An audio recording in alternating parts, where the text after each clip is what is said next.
Hey, it's your professional sarcastic man and seeker of attention, Ozchris, back with some more anime reviews of Gridman and JoJo episode 7 respectively. So as usual, like the rest of these reviews, we'll start off with Gridman.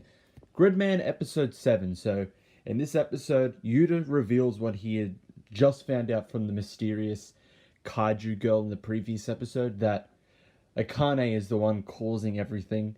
She is the one creating and sending the kaiju to attack certain people. She's pretty much a god and has kaiju recreate and erase everyone's memories apart from them.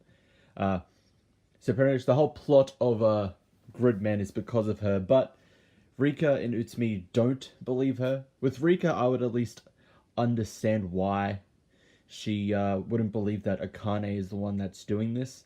With Utsumi, he doesn't believe Yuta because he's thinking with his penis, and it's like, well, I like Akane, she can't be all that bad.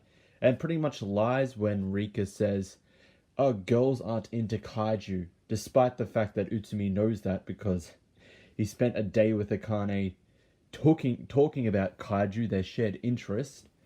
And also the fact that she was very weird and almost creepy when they were hanging out, and she kept on asking about Yuta. That's some real red flags, especially after you find out that she is the one that's doing everything. She is the villain of the series. So I don't know, like, at least with Rika hasn't had those moments, so it'd be understandable for her to doubt that Akane is the villain. And that's the main crux of this episode.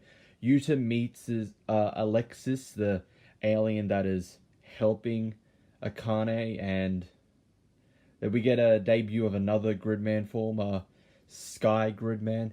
It's okay, but as usual, it's another slow episode. They really need to stop this. It really kind of kills any enjoyment or just enjoyment in general of the series if it's just a constant mix between slow first half picks up second half, or even the reverse, great first half, slow second half. And this has been a consistent trend with the episode, so it doesn't really justify why I, or pretty much almost anyone, should just keep watching it if it's going to be consistently slow. It's really hard to find anything to like about it that's one of the major huge problems with the series. So another slow episode as usual. On to JoJo's Bizarre Adventure episode 7 of Golden Wind. So they're almost reached Capri, the island where Popo's fortune is hidden by Bruno, and this is a kind of a Mista focused episode. You get a bit more time with Mista, which I do appreciate with these. Thinking back on having read the manga, it's good they this whole searching for Popo's treasure, they gave pretty much almost everyone their initial time to shine before they develop later on in the series. So you had Abakio with episodes 5 and 6, and now you have Mista with episode 7 and presumably episode 8, because this is another two-parter. And one of the best JoJo moments happens in this episode, which is the dance that Mista, Narancia, and Fugo do when they're torching Zucchero. I'll put this little clip of it, and you'll have to watch the rest of the episode to see it.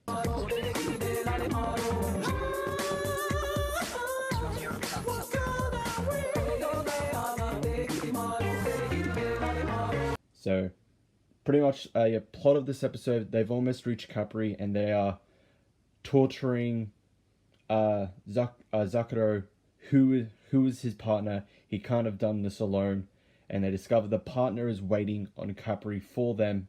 So Giorno and Mista are sent forth ahead of them in order to stop Zucchero's partner beforehand, but it doesn't exactly work, and that leads off into episode 8.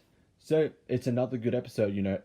I love the meme moment. It was great. It was another strong episode.